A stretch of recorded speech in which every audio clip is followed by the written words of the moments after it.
popularly we are using Intel microprocessors. And on same note, 8085 is also a very early microprocessor which was made by Intel. Although it is not the first one to be made by Intel, but it is one of the earlier processors which was made by 808, which was made by Intel company, and it is suitable for learning the basic architecture of microprocessors, right? So that is why we are going to start with 8085. Then a successor to that happens to be 8086, which we will also study, and then we will study microcontroller, which is 8051. So we will try to understand what is microprocessor, what is microcontroller, what is microcomputer. That is the difference between all these three terminologies today. But let me just take you to a very simple example first, where you can, first of all, understand how microprocessor is a special kind of digital circuit, right? So let's have a look at this diagram. And can somebody tell me which circuit is this?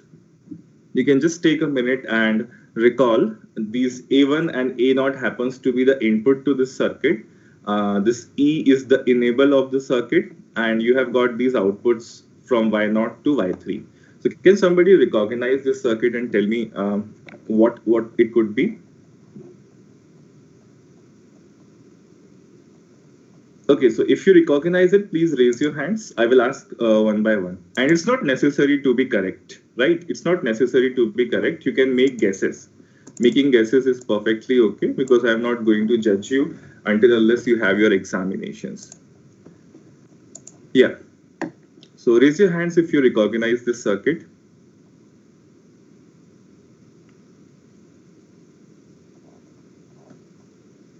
No one in the class?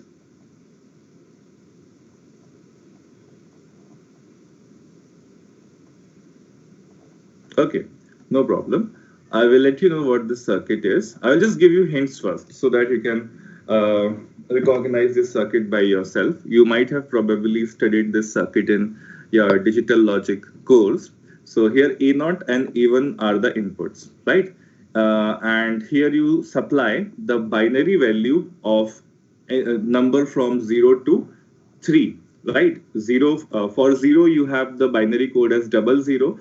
For 1 you have the code 01, then so on and so forth. You can supply numbers from 0 to 3 here, right?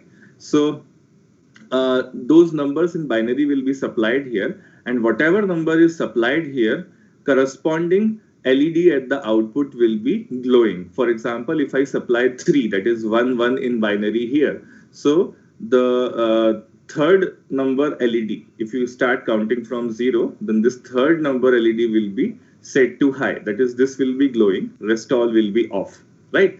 So whatever number you apply here in binary, that corresponding output will be 1 there. And here you have also got the enable input, right?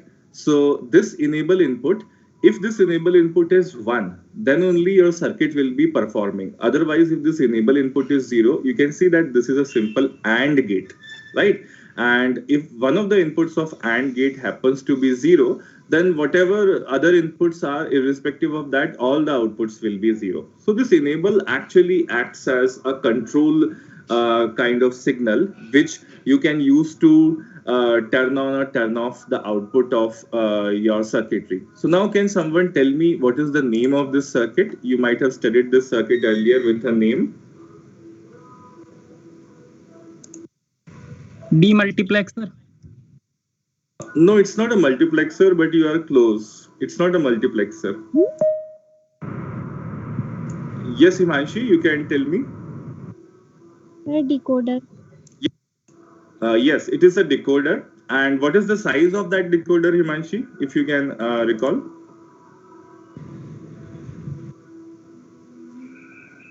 2 by 4. 2 into 4. Yeah, very nice, very nice. So it's a 2 into 4, 2 by 4 decoder, not 2 into 4, 2 cross 4 or 2 by 4 decoder, right?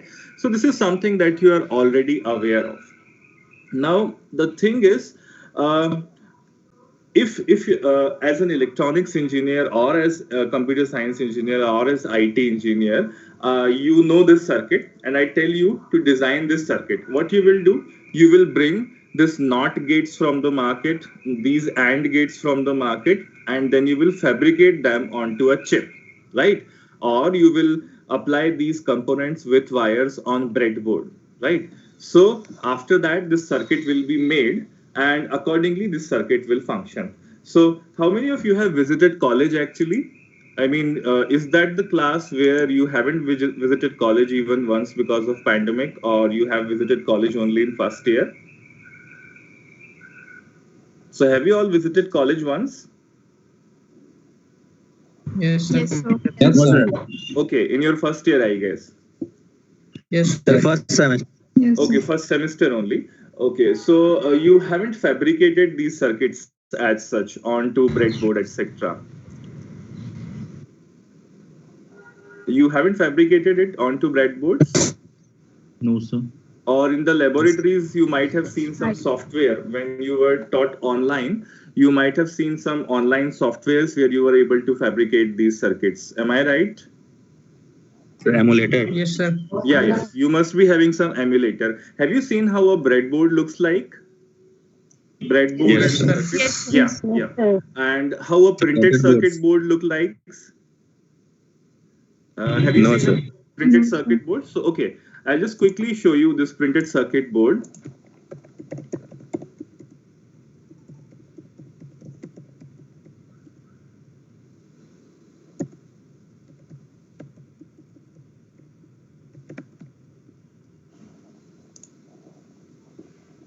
Okay, so this is how a printed circuit board looks like once the circuit has been printed on it, right?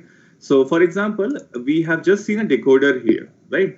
And if I tell you to manufacture this circuit in hardware, what will you do? You'll simply bring these components, you will bring a breadboard, and you will fabricate that. Or another option is, if you want to make a circuit which is more robust, I mean, which is more durable. So you have an option to build this kind of thing, a printed circuit board. Printed circuit board is nothing.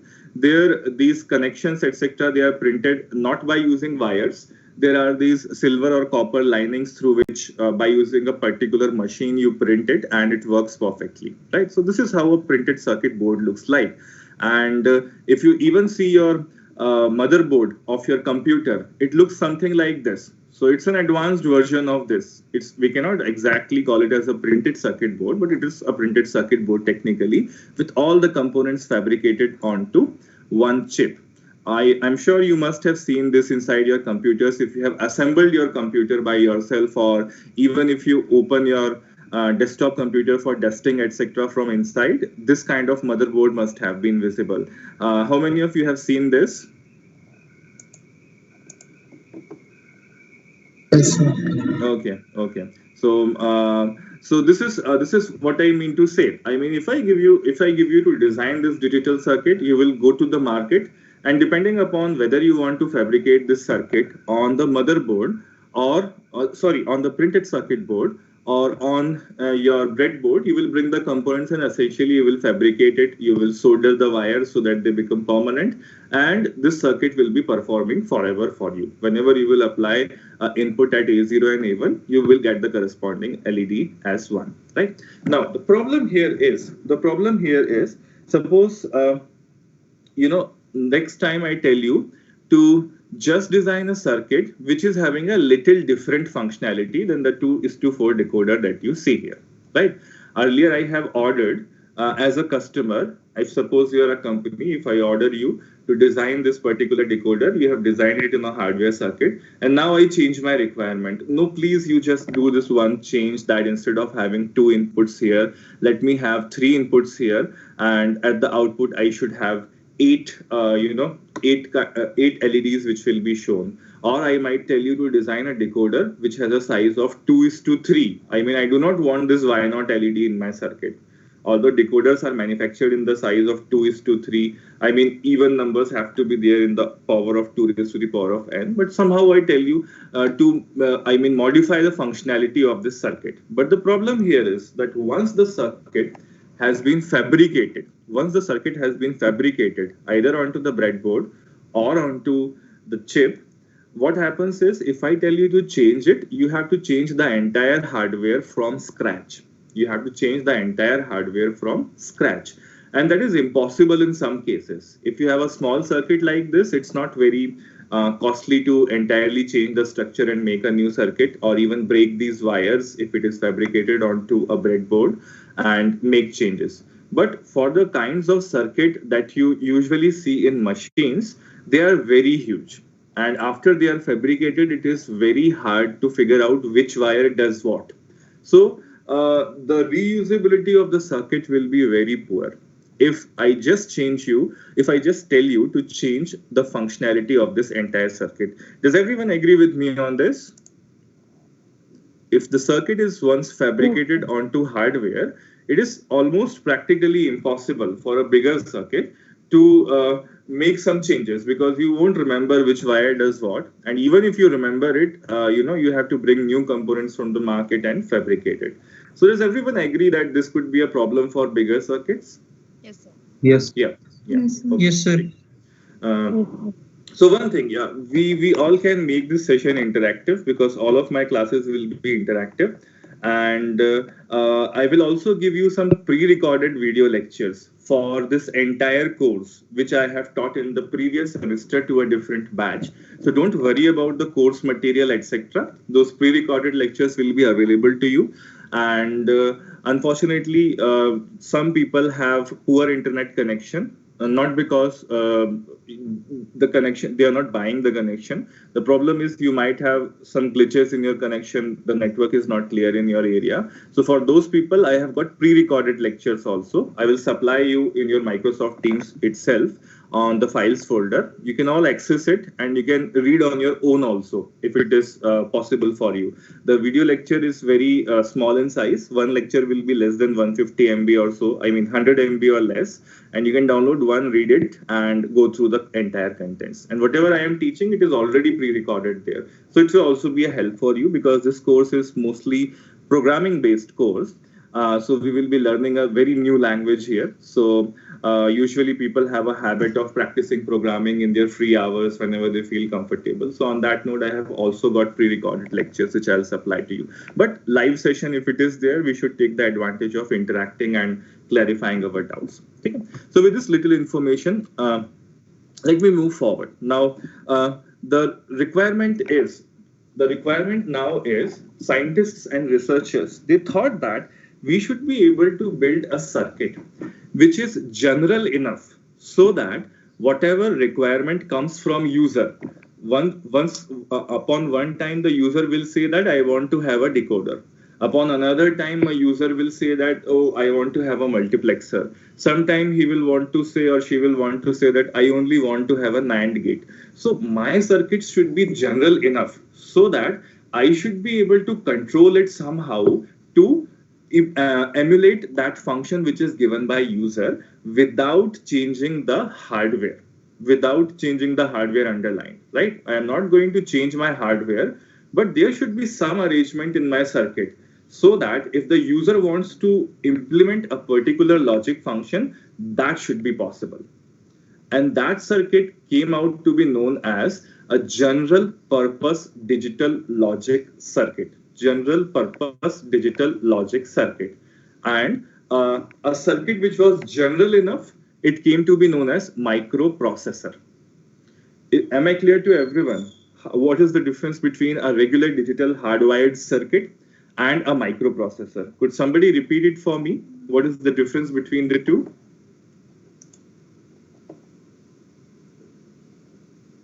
First of all, please raise your hands if you understood this concept.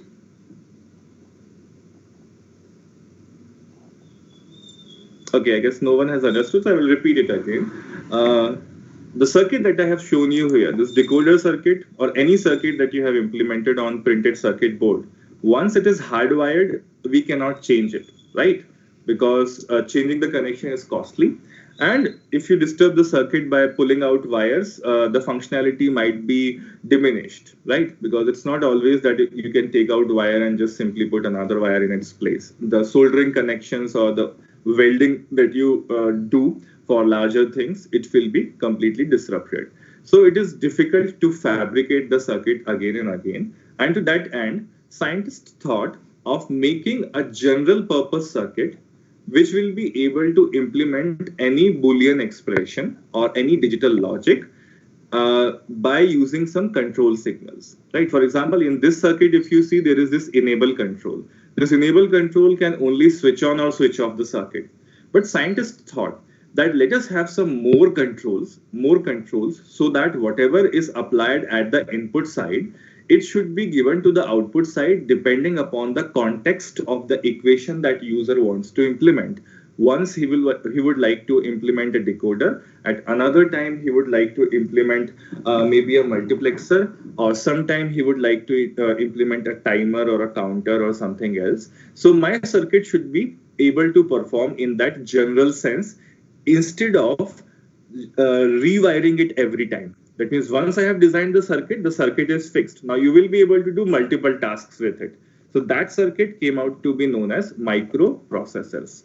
So if this concept is understood, please quickly raise your hands so that I can put on new concepts. Okay, so we are trying to design a general enough circuit, right? And that came to be known as microprocessor. Now, what does a microprocessor first of all looks like? If you have ever seen your printed circuit board, I mean your motherboard inside your computer, a microprocessor will look something like this, right? So this is your complete motherboard of one computer, and you can easily identify that this is your microprocessor, right? And together with it, you can see that there are various slots for attaching RAM, and there is this SMPS, then there are various capacitors, various ICs that you can see, which are helping this microprocessor, right? So what is this microprocessor actually? Microprocessor is first of all a general purpose circuit. That's what we have learned.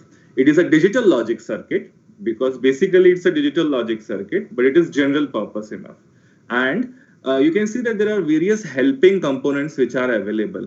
These helping components may also be digital components like these ICs that you see here, or they could also be these analog components like these big capacitors that you see here. And there are various other devices which probably you do not recognize, but they are there to help this microprocessor. So it is similar to saying that you have your brain, right? And your brain alone, if it is there, suppose somebody is completely paralyzed, he can only think, but he cannot do any operation. So to be able to perform any operation, you need peripherals, as you need your hands, you need your limbs, and you need your eyes, you need your ears to take signals and then act accordingly. And this movement is completely controlled by your brain, right? So microprocessor is also the brain of your computer, and this brain is supported by the peripherals that you see over this motherboard, right?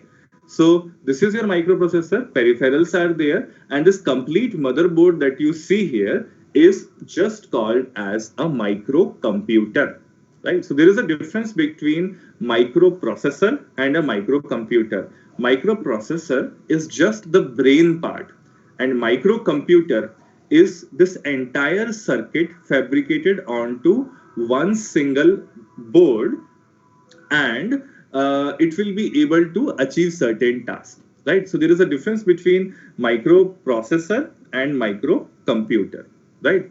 Now, if you see this microprocessor, this is fabricated onto one single chip. So first of all, let us make a distinction. I am talking two things. First thing I am talking is that microprocessor is fabricated onto one single chip, and microcomputer, which is this complete system is fabricated onto one board. It is not one single chip, it is one board. So there are two things. One is chip and another is board. Microprocessor is onto one chip. These ICs are on their separate chips, and they are all connected through wirings on the board. So there are two things. One is your chip and another is your board. So microprocessor, it is fabricated onto one chip, and microcomputer is fabricated on one board.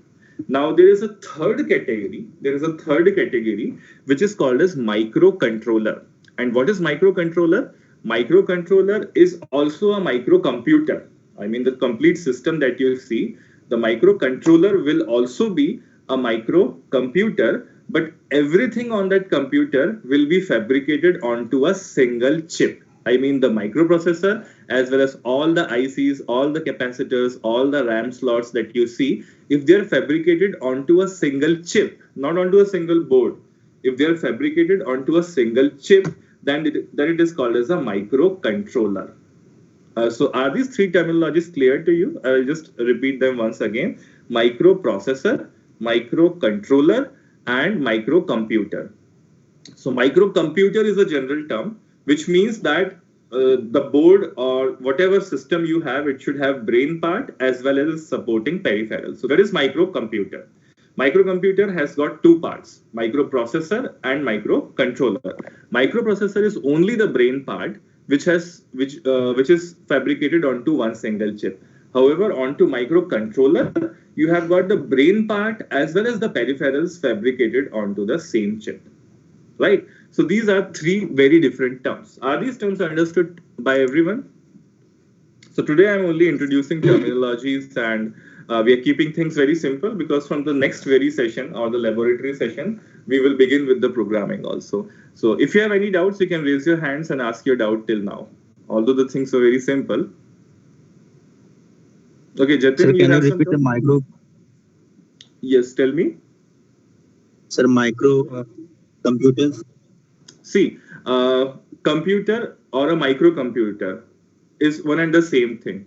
So microcomputer is something in which there will be a system where there will be brain part and there will be supporting peripherals. They may or may not be on the single chip, but all of them will be there, right? So it's just a computer system, whether it is fabricated onto a single electronic silicon chip, or it is fabricated in such a way that one component is on one chip, other component is on other chip, and they are all connected by wirings, maybe in the form of printed circuit board or on the breadboard, right? So that's what a computer system is. It should be complete in itself, brain part plus the peripherals, and whatever way they are attached, we do not care. It is a microcomputer. Microprocessor, it's not a complete computer system. Microprocessor is just the brain part, which is fabricated onto one single chip. And microcontroller is a full computer system. So you can call microcontroller as a microcomputer, but the only qualification that a microcomputer needs to be a microcontroller is that everything has to be fabricated on the same silicon chip. They shouldn't be connected by wires or loose connections between them printed on board. So are the things clear now, Jatin? Clear. Okay, right. So you now know the difference between a microprocessor, a microcontroller, microcomputer, right? Now moving forward. So first of all, this course that we are going to have for the entire semester, if you see the scheme that you have got on website, then this is CS 313, and for IT people, this is IT 313. The name is Microprocessors and Microcontrollers. It's a LTP course where you have 2 lectures per week, 1 tutorial. Tutorial means essentially a place where we try to solve problems or numericals if they are there in your lecture. Or otherwise, if there are nothing such, then we will be having 3 lectures per week, 2 plus 1. So LT, it makes 2 plus 1. So you will be having 3 lectures per week. And for practical, we will have 2 sessions. That means 2 hours will be dedicated for that. So on every Tuesday in the evening, we will have a laboratory session, right? So in the laboratory session, we are going to read the entire assembly language. And this assembly language is so wonderful that you will be able to design your own operating system by using this particular language. And I will ensure that you all design your operating system by the end of this particular course. If not operating system, some basic device drivers, etc., that you can make by yourself and put it onto your live computers. Right? So it's a 4-credit course. And for CSE and IT, the scheme remains the same. Now, let us come to the syllabus portion of this. The syllabus is as listed on your website. I have pasted it as it is here. And this is same for IT as well as CS. So we are going to study 3 devices. As I told you here, 8085 is the first microprocessor that we are going to study. Then you will again have this 80 8051, which is your microcontroller, and 8086, which is again your microprocessor, right? So we will be putting much stress. We will be putting much stress on this 8086, right? Because all of them are microprocessors or microcontrollers, so their functioning will be same, their description will be same. But this 8086 microprocessor actually happens to be a blueprint of every other Intel family microprocessor. So it is said that if you understand this 8086 microprocessor in depth, you also understand the Pentium family, that is Pentium 1, 2, 3, 4. You also understand this i3, i5 series. So complete architecture programming remains exactly the same with some minor modifications here and there. Not minor, I would say some additional modifications, because ultimately the processor that we have currently are bigger enough as compared to 8086. But 8086 is the blueprint to study that. So if you know 8086 well, you will be able to know every other microprocessor of Intel family. We are not going to other families for studying. So Intel family is what we are going to study. And on similar notes, other microprocessors can also be studied. Then one may raise a question: why 8085 is needed to be studied if 8086 is so great? The point is 8085 is very simple to study, right? So we will develop some fundamental concepts from here, and the same concepts can be applied to 8086, because 8086 is actually having a great architecture and it's very deep. So that architecture, if you try to understand in the first go, there will be a lot of things. So before diving into that, we will study this simple microprocessor. We will dedicate few lectures for this, and we will try to understand its architecture. And once we are familiar with the basic minimum requirement, we will be able to dive into 8086, and it will sound very easy to us. And that is why usually 8085 is taught prior to 8086. So these two are microprocessors. That means these are brain of the computer. They do not have their peripherals associated with that. So we will also study some peripheral integrated circuits or peripheral ICs, which will help this microprocessor become a microcomputer, and you will be able to achieve some task by using that. So you can see here, the next topic is basic interfacing devices, where you have 8255 programmable peripheral interface, 8253 timer counter, 8259, 8257 display controller, 8251, etc. So these are all integrated circuits, right? And these integrated circuits will be supporting this microprocessor in achieving certain tasks. Now, these integrated circuits that you see here, if you try to develop a current analog in terms of what devices we have today. So in your general computer or in your personal computer that you have or laptop that you have, you might see a screen, you might have a touchpad, you might have a USB port. So these ICs that you see here, they are an older version of that. And you would be glad to know that if you know how to work with these ICs, you will be able to work with your entire computer system that you have currently, right? So we will try to interface all of these devices together with our 8086 or 8085 microprocessor and make it a complete computer system. So that's what we are going to study. And they have also mentioned in your syllabus to study the Pentium series. So once we are comfortable with 8086, in one laboratory session, we will have some discussion on Pentium series computers also. And you will be surprised to know that the resemblance between Pentium series and 8086 is very high. And you would be able to deal with it if you know 8086, right? Then after studying this microprocessor, we have got this microcontroller 8051. And here you do not need these interfacing devices because it's a microcontroller system. So it will have the brain part as well as its supporting devices, that is peripherals technically, on the same silicon chip. So here we only need to understand the internal architecture, the programming instructions, and how to operate that 8051 microcontroller. So I will dedicate only few lectures for this because our main concern is studying this 8086, right? So there is not a uniform distribution for all of these three. Before your minor exam first, we will be completing 8085, and from your after your minor examination is done, till your next examination comes, we will be doing 8086. Even after that, we will dedicate half more time for 8086 and last few lectures, maybe 3 or 4 lectures for 8051. So that is how your course is structured. Probably you do not understand now all of these terms, but they will become very clear to you. The books that are recommended by the college are Ramesh Gaonkar. This is a very good book. It is from Prentice Hall. So if you manage to get a soft copy of that, you can have it. In fact, I have my own personal copy. If you want me to share it with you, I'll share it with your CR and you can take it from that. And then there are other books also, D.V. Hall, Kenneth J. Arya, and this Barry B. Bray. This Barry B. Bray is, the Bible of microprocessors. It has Pentium series, a complete Pentium series, 8086 series. And there are some more books and reference materials that I'll be providing you whenever it is necessary. So they'll all be available to you. So this is the structure of your course.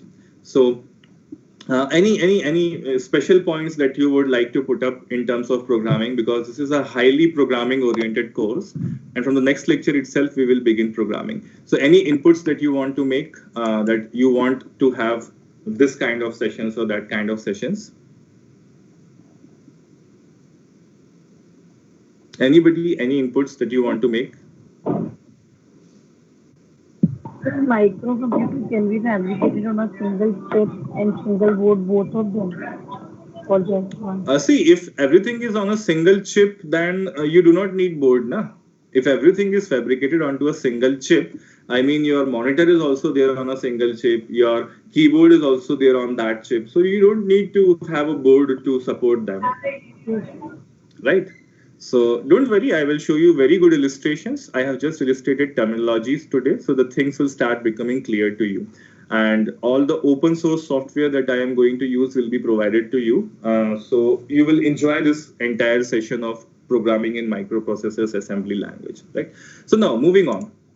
We have introduced some basic terminology today, and we have seen what is the difference between microprocessors, microcomputers, and your microcontrollers. Now, let us formally define our microprocessor in today's lecture. At least we should do this. So let me just show you the formal definition of a microprocessor, right? And from there, the definition of everything else will also become apparent. So let me just make it full screen. All of you, please switch off your mics. I am listening some noises here and there. Okay. So the microprocessor is, now this is the formal definition. And if somebody asks you what is a microprocessor, you have to completely define all these points that are written here. So let us understand them one by one. Up till now, we have only understand a portion of the definition. We just made a transition from a digital circuit to a microprocessor. And we have only understood that the microprocessor is a multi-purpose circuit. Have you understood this or not? Yes or no? Microprocessor is a multi-purpose circuit. And what it means by saying that microprocessor is a multi-purpose circuit, the only meaning here is, wait a minute, somebody's mic is not switched off. Okay, all of you please switch off your mics, or otherwise I have to permanently mute you all so that no noises are there, and then the classes will not be very interactive. So please switch off your mics. Yeah, so here you see the microprocessor is a multi-purpose circuit. Multi-purpose circuit, by multi-purpose circuit, we simply mean that once a microprocessor has been fabricated onto a single chip, we do not need to change or alter its structure, and the same circuit that we have fabricated will be able to implement different Boolean functions or different logic functions without changing the wiring of the circuit. And that's what we mean by multi-purpose. It's multi-purpose in nature.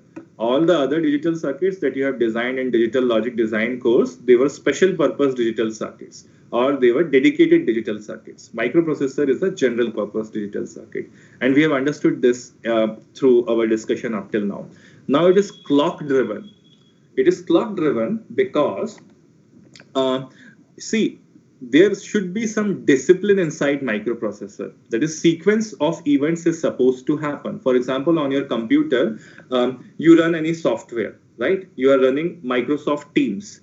So Microsoft Teams should start first. Then there is a complete systematic interface. When you click something, then things happen there, right? So inside software, whatever software you have, it is using the microprocessor of your computer. And that microprocessor should be having some clock. Whenever, suppose we take our example. In regular days, we wake up at particular time. We then take our breakfast at a particular time. Then we move to college at a particular time. So we follow a clock. So on the similar notes, for operations inside the microprocessor to happen successfully, there is a clock inside microprocessor, and that's where you keep on listening about that. This is the frequency of that microprocessor, 2.1 gigahertz, 4 gigahertz. So that clock frequency is there in the terminology also, because the faster your clock is, the faster you can execute the sequence of events, right? And there should be certain discipline inside microprocessor. Oh, wait a minute. Yeah, so there should be some discipline inside your microprocessor, and for that purposes, it is clock driven. So everything that happens inside microprocessor, it happens by seeing certain clock. And we will come to know more about this particular clock when we will study the complete architecture. The third point is it is register based. It is register based. What do I mean by register based? First of all, let us understand it in this way. If I tell you to calculate something, if I tell you to calculate 2 plus 3, you will directly give me the answer as 5. How have you given that answer to me? You have just calculated it in your brain. And to be able to calculate that inside your brain, there must be some small memory where you have fed these numbers 2 and 3 and you have added them and you have gave me the result. So if I give you a calculation like this, if I give you the list of marks of students in your class for this subject microprocessor in the end of this course, and I tell you to add them, you won't be able to add them at once in your mind, right? You will take some effort. So first of all, the data that I supply to you, you will be writing that data somewhere. And what will you use to write your data? Your notebooks or your registers. So in the same way, microprocessor also has got some registers. Because it's not that we are giving this simple task to microprocessor for processing, that add 2 and 3 and give me the answer as 5. We can give it and it will perform on this also. But the point is, when you have a microprocessor, you want to do some bigger tasks. And those bigger tasks are, you might want to browse internet, you might want to communicate with someone, you might want to present a PPT, you might want to edit a Word document, and that's a huge amount of data, right? So there should be something inside microprocessor where some data is stored, and that data is stored in registers inside microprocessor. So what is the fastest memory available to a computer? Is it a hard disk, or is it cache memory, or is it something else? Can somebody tell me that? Register. Yeah. Registers are the fastest memory available to a computer. Probably you had a course on computer system organization where you have learned that the internal registers of any computer system are the fastest memory available to a system.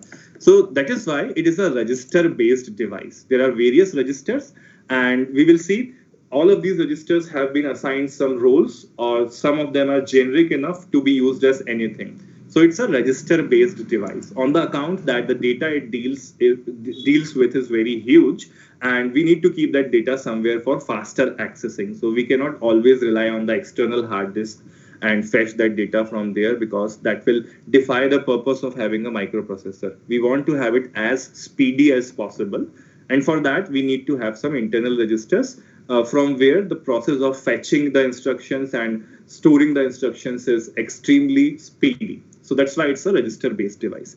It is a programmable device. Now this we need to understand very seriously, because see, we have created a digital circuit which is general purpose.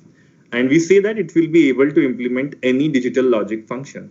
But that won't happen without exercising some control over the circuit, right? So I'll again show you that.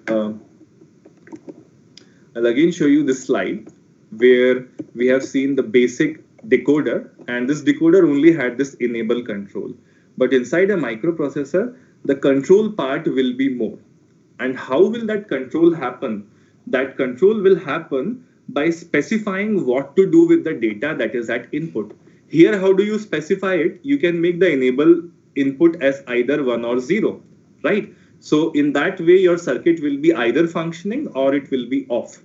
So this is the very baby step to programming. You have programmed this circuit by putting the value of E as either 0 or 1. This is the smallest possible program that you can write for a digital circuit. You put the value of E as 0 or 1. Whatever data is here, it will be operated upon by the circuit, whatever functionality it accomplishes, and the data will be provided at the output, right? So this is the smallest kind of program. But for a microprocessor, the circuit will be huge enough. The circuit will be huge enough to be able to program. So what we will do there is we will write some instructions as you write in C language, or you write in Python, or you write in any other language for that matters. So there will be some specific instructions which you will write, and the microprocessor will read them, and accordingly some portions of the circuit will be activated or deactivated, right? So microprocessor will be a huge circuit, and by activating or deactivating some portions of the circuit, you will be able to achieve a function which user is asking you to implement. Will this happen? Do you intuitively agree with this for now? Because we are going to see this in detail. So do you intuitively agree with this, that if you have a larger set of controls, like the enable input that we have seen in the decoder circuit, if you have a larger set of control, you will be putting some 0101 value there on every control signal, and that way some portions of the circuit will be enabled or disabled, or for some time they will be enabled and after some time they will be enabled, and then accordingly the circuit will be able to implement some desired logic function. Do you intuitively agree with this at this point of time? Yes, sir. All of you? Yeah. So that's what we mean by programming, right? That's what we mean by programming. The baby steps to programming are you put the value of this enable input, or for that matters, in a general circuit, the control inputs have to be set as 1 or 0. But we cannot do that in machine language. That is, we cannot do that in 1-0 format, because it is very hard to interpret the meaning of a string of zeros and ones as meaning something. So on that ground, what we have done is we have created a mnemonics, or we have created nicknames, that if suppose I have 100 enable inputs in my circuit or 100 control inputs in my circuit, then what I will be doing is I will be calling the combination 101010. Suppose it is implementing a function of browsing the internet. So I have created a small mnemonic, browse internet, right? And if I put that inside my program, that enable inputs or the control inputs will be set as 1010, and accordingly those portions of the circuit will be activated or deactivated, and your circuit will be performing that function. So that's what we mean by programming, creating mnemonics for the control inputs or other inputs that we are going to see in this course. This time I am just talking vaguely because we have not seen the architecture of microprocessor. So there are various control inputs which are controlled by the strings of 1 and zeros, and to be able to make them compatible to humans for reading, we have created some mnemonics, or we have created some nicknames, and those nicknames are called as your instructions in the program. For example, inside C language, you have got printf statement, you have got many other statements like this, and whenever you write them inside your computer, your microprocessor knows what to do. So that's what we mean by programming language. So there from the programming language begin. And the beauty of this course is that we will be working very close to machine, right? The instruction set that you will see here is very limited instruction set, and still it will be able to do whatever you do with your current computers today, right? Still it will be able to do everything. So that's where programming comes into the picture. Now, let's have a look at some history of microprocessors, where it all began and at what stage we are currently. So this is a small chart that I have prepared. You will find it in most of the books. And it all began from 1971. And I'm only talking about Intel commercial microprocessors, right? So there is no clear-cut line where you can actually distinguish between that, yes, at this time, we have a microprocessor circuit. No, there was no clear-cut time like that. People were trying to make general purpose digital circuits because, like in today's scenario, we have neural networks and machine learning as the popular topic, which everybody wants to jump in and do some research on. At those times, the hot topic was that I want to design a general purpose circuit which will be able to do everything. And it was considered as a way of browsing into the heavens at that particular time. So every industry was trying, a group of researchers and scientists were trying to actually make that general purpose circuit. And first commercial microprocessor introduced by Intel was in 1971. And the research for creating that was going on for 3 years before this 1971. And the first Intel commercial microprocessor was named as 4004, right? And the specifications are here. Like in today's computer system, we have specifications like what is the frequency of the processor that I am using? Is it dual core? Is it quad core? Is it octa core? And what is the power dissipation that it uses? So at that time, there were two specifications, the size of data bus and the size of address bus. Now, you do not know as of now what is data bus and what is address bus, but just to give you a quick introduction, let me tell you, a microprocessor or a microcontroller for that matters is a complete world in itself, which does the job of data chunking, data crunching, right? So it is doing the job of data crunching. You give it some data, which is in binary format, and that binary data is crunched and the output is given to you, right? So your microprocessor is doing data crunching. And for moving data from one place to other place within the microprocessor or within the microcontroller, you have data bus. So data will be loaded onto data bus. That bus will take that data from one place to another place, and it will give the data to that particular portion. Similarly, there is an address bus.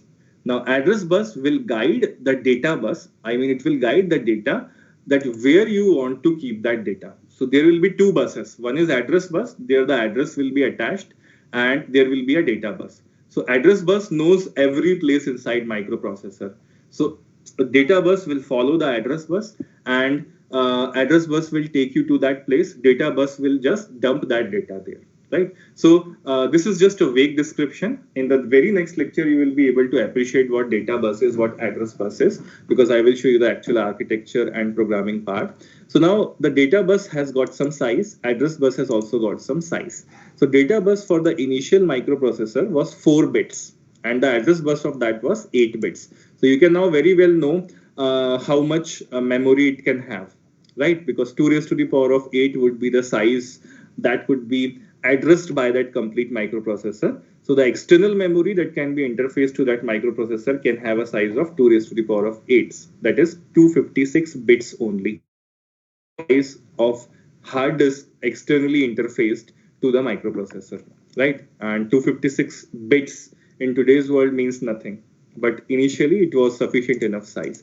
So the size of a microprocessor is actually decided by the data bus. Whatever is the size of data bus, we call that microprocessor is a 4-bit microprocessor, or for that matters a 32-bit microprocessor if it happens to be a Pentium family microprocessor. So you can see a list of all the processors of Intel family that are there, and we are primarily interested in 8085 and 8086. Now 8085 happens to be a 8-bit microprocessor, and 8086 happens to be a 16-bit microprocessor with their different sizes of address and data buses. So we'll come to it when the topic is due, but this is a general history of all those microprocessors.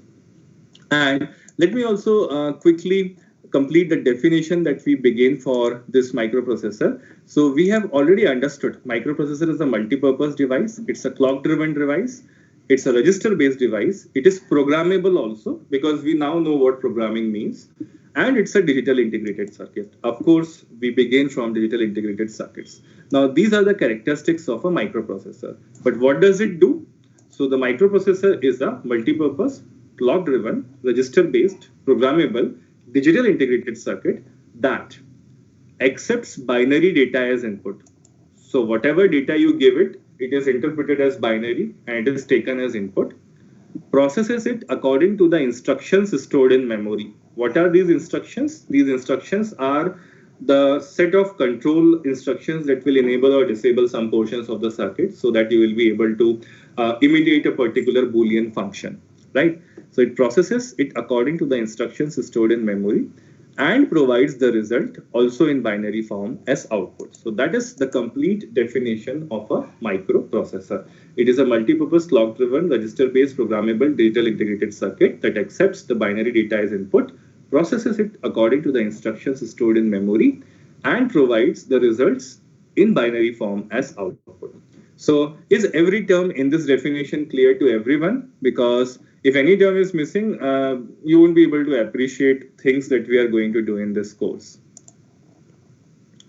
Okay, so can somebody explain me what is the use of clock-driven digital circuit?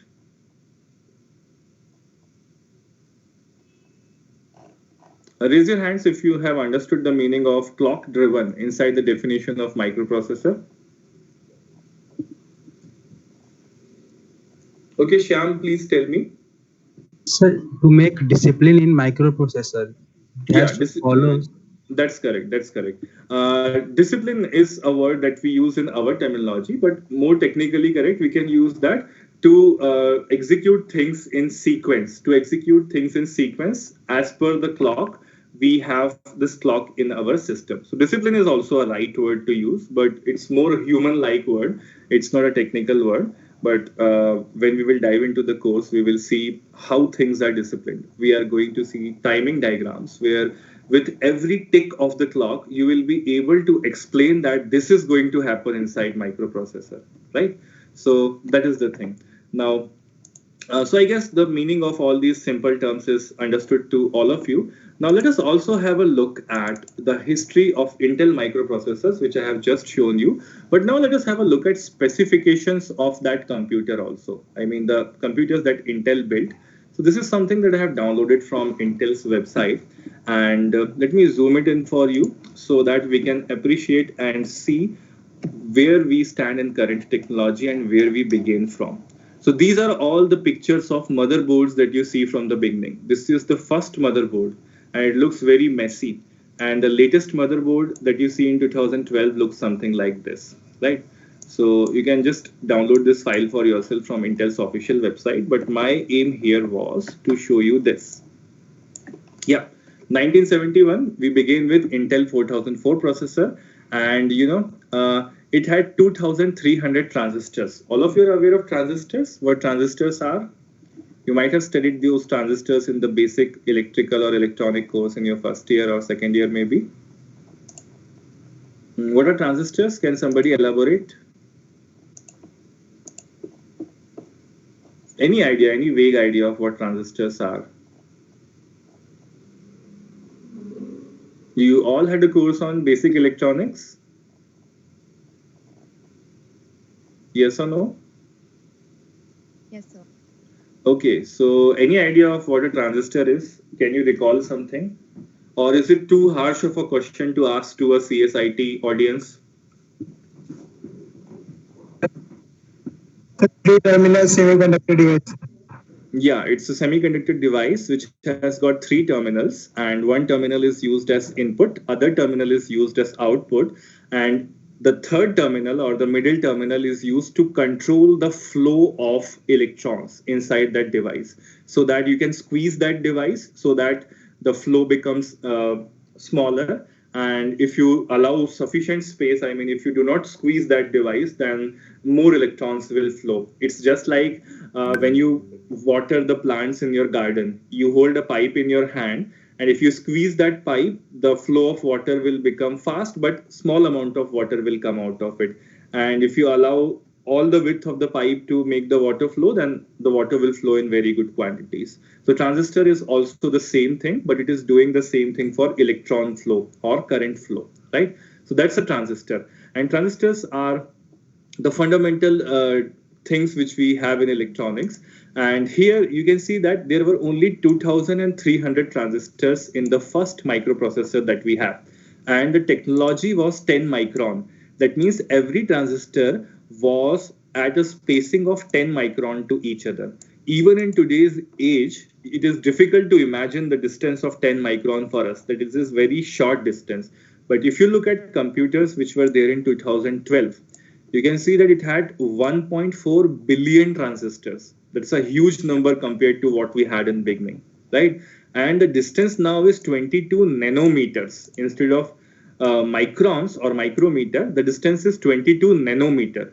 So you can call them nanoprocessors to begin with in today's terminology, but microprocessor is a traditional terminology. When it all began, the term micro was used and the term microprocessor was there. So that is being used and it's now a misnomer. You can call them nanoprocessors also, but it's okay. We will call them microprocessor. And you can appreciate 1.4 billion transistors and 22 nanometer distance between every transistor, and that is fabricated onto a at most 2 cross 2 centimeter area.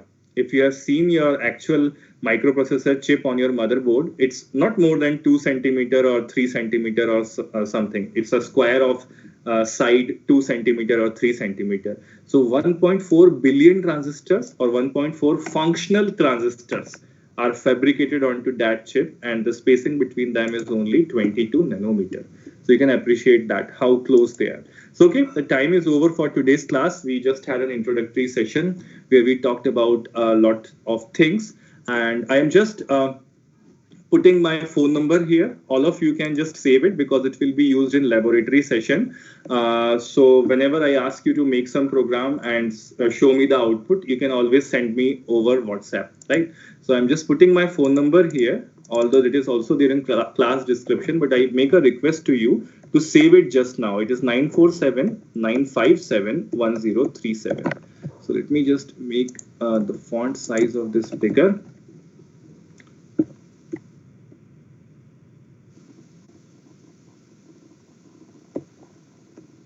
Okay, my computer has